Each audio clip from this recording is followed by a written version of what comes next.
They're not doing it to become famous. They're doing it because they really, really love their country. This isn't a made-up story from a movie. It's real. These women are regular mums, grandmas, students and farmers. They've decided to change their country, little by little, with their own hands. It's like a quiet revolution, a movement full of hope, and it teaches the whole world a big lesson about how to build up a country. Burkina Faso is a country that many people outside of Africa might not know much about. It's a landlocked country, meaning it has no ocean, and it's surrounded by 6 other countries. It has dusty roads, bright red dirt, and a hot sun that shines almost every day. For many years, people called Burkina Faso one of the poorest countries. But today, something truly special is happening there. The women of Burkina Faso are showing everyone that being poor doesn't define a country. What really matters is its people. These women are mixing cement, carrying heavy stones and smoothing out dirt to build roads, schools and ways to stop floods. They are not sitting around waiting for outside help. They are doing it themselves, and they are doing it for free. This is a story about bravery, working together, and deep love for a country that simply won't give up. To understand why 20,000 women are helping to build their country for free, we need to know what Burkina Faso has been through. The country has faced huge problems, scary attacks from bad groups, terrorism, a lot of poverty, and leftover issues from when other countries ruled them, colonialism. For a long time, Burkina Faso had a hard time standing on its own 2 feet. Countries like France used to control them, and they left behind systems that made it hard for Burkina Faso to become strong. Even after they became independent in 1960, they had many sudden changes in government and attacks from bad groups that made life dangerous for many people. Right now, a young leader named Captain Ibrahim Traoré is in charge. He took over in 2022. He's different from many leaders before him. He doesn't want his country to rely on money or loans from other countries that come with lots of rules. Instead, he's asking the people of Burkina Faso to believe in themselves. He's asking everyone to help build the country, saying, "We will build this country with our own hands." And the women of Burkina Faso heard him loud and clear. They didn't just listen, they started working. When you hear about 20,000 women helping to build a country, you might think they are trained engineers or professional builders. But that's not right. These women come from all kinds of jobs and lives. Some sell vegetables like tomatoes and okra in the market during the day. Others are nurses who work long hours in hospitals. There are students who dream of becoming teachers or doctors, and grandmothers who have raised their own families and now want to help raise their nation. These women are not rich or famous. They are everyday people with very special giving hearts. Think about Mariam Cabaret, for example. She's 39 years old and has 5 children. She lives in a town called Wahiguoya. During the day, she sells things in the market, but early in the morning, she's at a building site helping to build a road. "We are not just women," Mariam says with a happy smile. "We are fighters. I don't need to be paid. My payment is knowing my children can walk to school safely." Then there's Asata, a 24-year-old student who stopped her studies for a while to help. She says, "If our president can risk his life for our future, I can give my time to build roads." And there's Yvette, a 62-year-old grandma who carries bricks with pride. "I'm too old to fight with guns," she laughs, "but I'm not too old to fight with my hands." These women are not alone. All over Burkina Faso, from the dusty roads of Kais to the farms of Banfora, thousands of women are joining hands. They come from small villages and big cities, from poor families and small homes. They are all working together for one thing, a dream to make their country better. They are not just building roads or schools, they are building hope. What's it like to be one of these women? Let's imagine a day in their lives. It starts very early, before the sun comes up, around 4:30 in the morning. The air is still cool, and you can still see the stars. The women wake up, wrap colorful cloths around their heads, and make a simple breakfast of millet porridge. They get their tools, shovels, buckets, and gloves, and meet up at a special spot. Many of them walk miles to get to where they're building, singing songs to keep their spirits up. "We walk in the dark," one woman says. "We sing so we're not scared." When they get to the site, the hard work begins. There are no big machines, no fancy tools. Everything is done by hand. Some women carry stones from nearby hills, balancing them on their heads. Others mix cement in shallow holes, using their feet to stir it.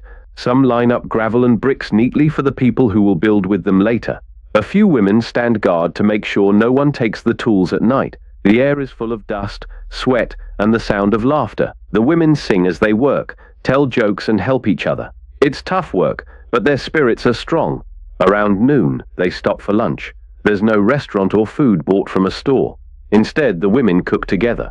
They bring large iron pots and make too, a thick porridge made from millet or maize, served with a sauce from special leaves or okra. Sometimes they add dried fish or peanuts if someone gives them. Every woman helps, even if it's just a little bit of grain. They eat together, sharing everything. No one eats alone, and no one eats first. This feeling of being together fills their hearts as much as the food fills their bellies. After lunch, they rest for a short time under a shady tree. One woman, Kombizeri, explains, "This is not slavery. This is what we choose to do. Our bodies might be tired, but our spirits are strong." By 2 p.m. they're back to work, even as the sun beats down hot. Children sometimes join them after school, helping to sweep or carry small buckets. Men from the community often come in the evening to help lift heavier things. It's a team effort, a shared dream. By 7 p.m., the day's work is done. The women gather in a circle, pray, and dance. They raise their hands and shout, "Burkina Faso Koto," which means Burkina Faso rise up. Then they walk home, some in sandals, some with bare feet, but always together. These women are not just moving dirt or stacking bricks. They are building things that really change people's lives. Let's look at some of the things they are making. Roads to connect places. Many villages in Burkina Faso were cut off from towns because of bad roads, dangerous groups, or just being forgotten. The women are building and fixing roads in places like Nongana, Bam, and Zondoma. These roads connect villages to markets, doctors' offices, and schools. For the first time in many years, farmers can sell their crops more easily, and children can get to school without walking through dangerous areas. Some women are even clearing old paths that were left unused because of terrorist threats. Safe places for kids and families. The women are building walls around schools and community centers to keep children safe.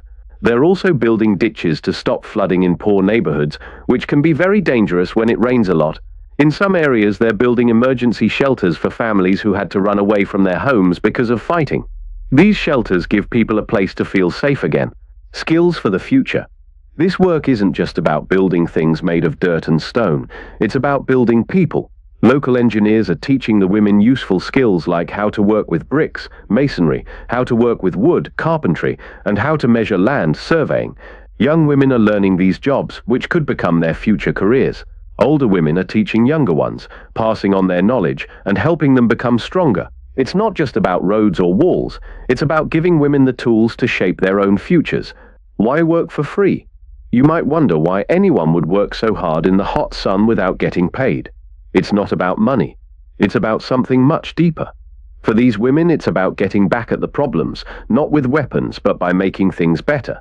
After many years of outside control, messy governments, and being left alone, they are taking back their country. It's also about honor. They know that no one else will build Burkina Faso for them. France left us. The world forgot us, one woman says, but we didn't forget ourselves. It's also about what they leave behind. These women want their children and grandchildren to grow up in a better country. "If I don't build this school, who will?" asks one volunteer. For them, every shovel of dirt is a step toward a future where their kids can go to school safely, where villages have clean water, and where communities are strong. They're not just building roads, they're building pride. Let's talk about what this means for Burkina Faso's money situation. Building things like roads and schools usually costs a lot of money.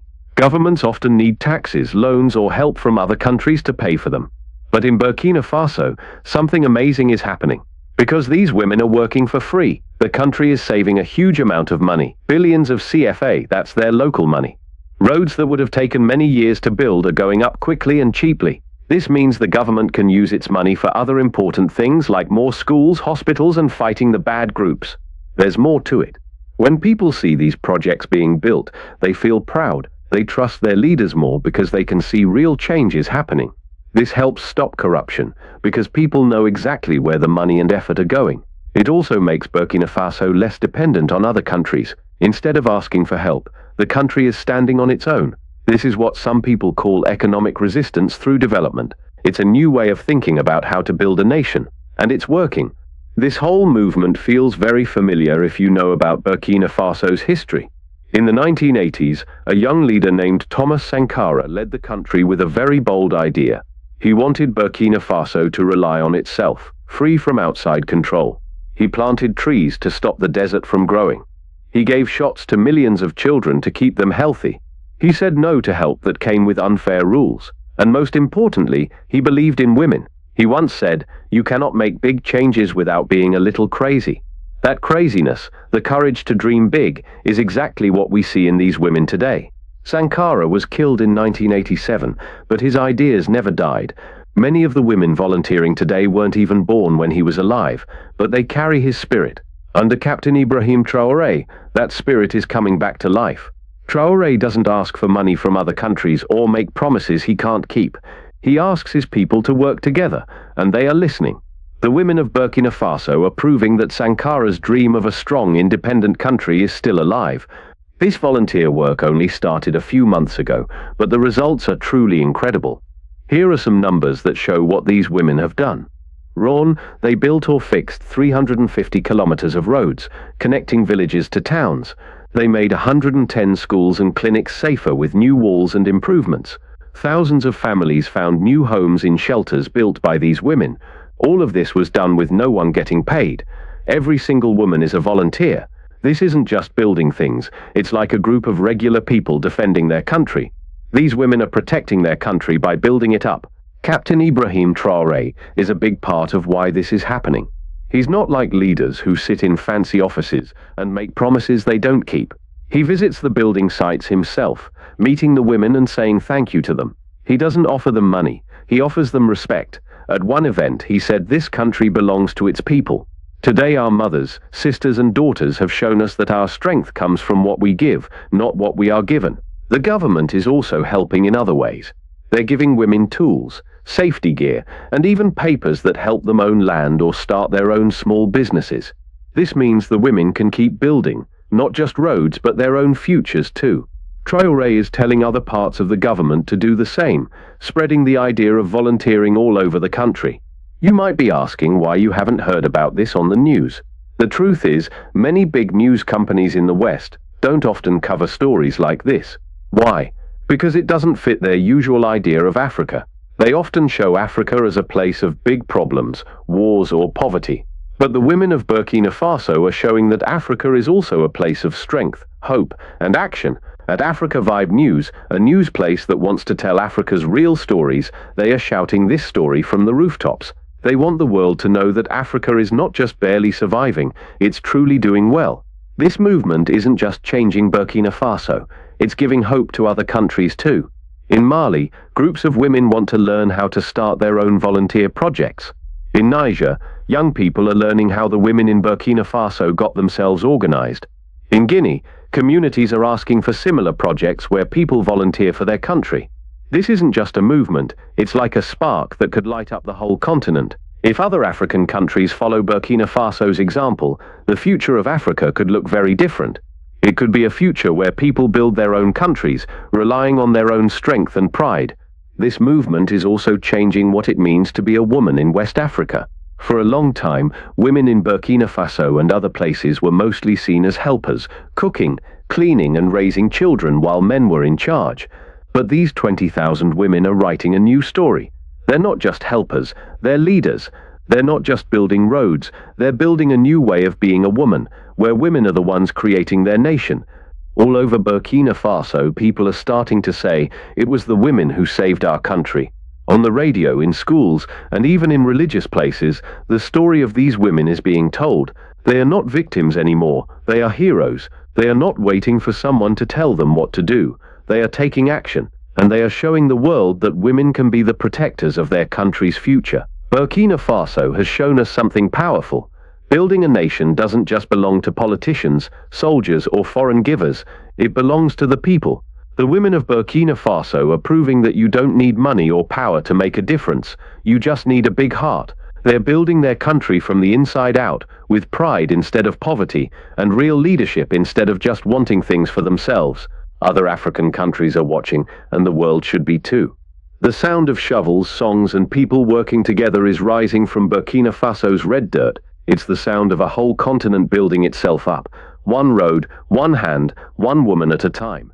This isn't just news, it's history happening now. Burkina Faso has spoken.